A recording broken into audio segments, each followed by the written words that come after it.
সাদিক এগ্রোর উচ্চ বংশীয় ছাগল কেনার ঘটনাটি কেবল একটি বাণিজ্যিক লেনদেন নয়, বরং এতে বাবা-ছেলের সম্পর্কের জটিলতাও বিদ্যমান। ইফাত, যার বাবার রয়েছে বিপুল সম্পদ, সেই প্রসঙ্গে যখন আলোচনায় আসে, তার জীবনযাত্রার নানা অভিজ্ঞান প্রকাশ পায়। মোহাম্মদ জাহাঙ্গীর আলমের 400 কোটি টাকা নিয়ে যে বিতর্ক সৃষ্টি হয়েছে, তা শুধু অর্থনৈতিক শোরগোলই নয়, বরং সাবেক প্রধানমন্ত্রী শেখ হাসিনার মন্তব্যের পর নেট দুনিয়ায় অসংখ্য প্রশ্নের জন্ম দেয়। যেন নেতার কোলাহলের মাঝে মানুষের মনে এক নয়া বিতর্কের আঁচ এসে পড়ে। সৈয়দ আবেদ আলী, যিনি কুলি থেকে কোটিপতি হওয়ার পথে প্রবাহিত হয়েছেন, তার নাম এখন ফার্স্ট সিন্ডিকেটের প্রধান হিসেবে উঠে এসেছে। এই আত্মগঠন শুধু তার অর্জনের কথা নয়, বরং তার নানা সম্পত্তির মালিকানাও বিষয়টির গভীরতা বৃদ্ধি করে। ছাত্র আন্দোলনের সময় ইন্টারনেট সংযোগ বন্ধ করে দেওয়ার সিদ্ধান্ত তথ্যপ্রবাহের পথে একটি বাধা সৃষ্টি করে।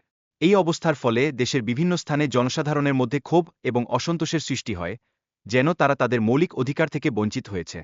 তথ্যপ্রযুক্তি প্রতিমন্ত্রী জুনায়েদ আহমেদের বিভিন্ন সময়ে দেওয়া বক্তব্যগুলো যেন একটি নাটকীয় মোড় নেয়। এই বক্তব্যগুলো পেশার নিরীক্ষণের মধ্য দিয়ে পরবর্তীতে ব্যঙ্গাত্মক চিত্রকর্মের মাধ্যমে প্রকাশ পাওয়ায়, যেন তা সমাজের নানা স্তরে আলোড়ন তৈরি করে। একটি টকশোতে বিচারপতি শামসুদ্দিন চৌধুরী মানিকের উত্তেজনা নিয়ে আলোচনা করা হয়, এবং এই মুহূর্তটি যেন সামাজিক মাধ্যমে দ্রুত ভাইরাল হয়ে ওঠে। উত্তেজনার সেই অনুভূতি যেন মুহূর্তের মধ্যে জনসংযোগের এক নতুন দিক তুলে ধরে। শেখ হাসিনার পালানোর বক্তব্যের নানা দিক নিয়ে আলোচনা শুরু হলেও, এটি সামাজিক মাধ্যমে ক্ষিপ্রতার সাথে ছড়িয়ে পড়ে। অনেকেই তার বক্তব্য শেয়ার করতে শুরু করেন, যেন এর মাধ্যমে রাজনৈতিক সংকটের গন্ধ পাওয়া যায়। ওবায়দুল কাদেরের বক্তব্যও ভাইরাল হয়েছে, যেখানে তিনি স্পষ্টভাবে বলেন, পালাবো না, কোথায় পালাবো। এই কথাটি যেন সরকার পতনের সম্ভাবনা সম্পর্কিত গভীর উদ্বেগ প্রকাশ করে, একটি রাজনৈতিক নাটকীয় মুহূর্তকে রূপ দেয়।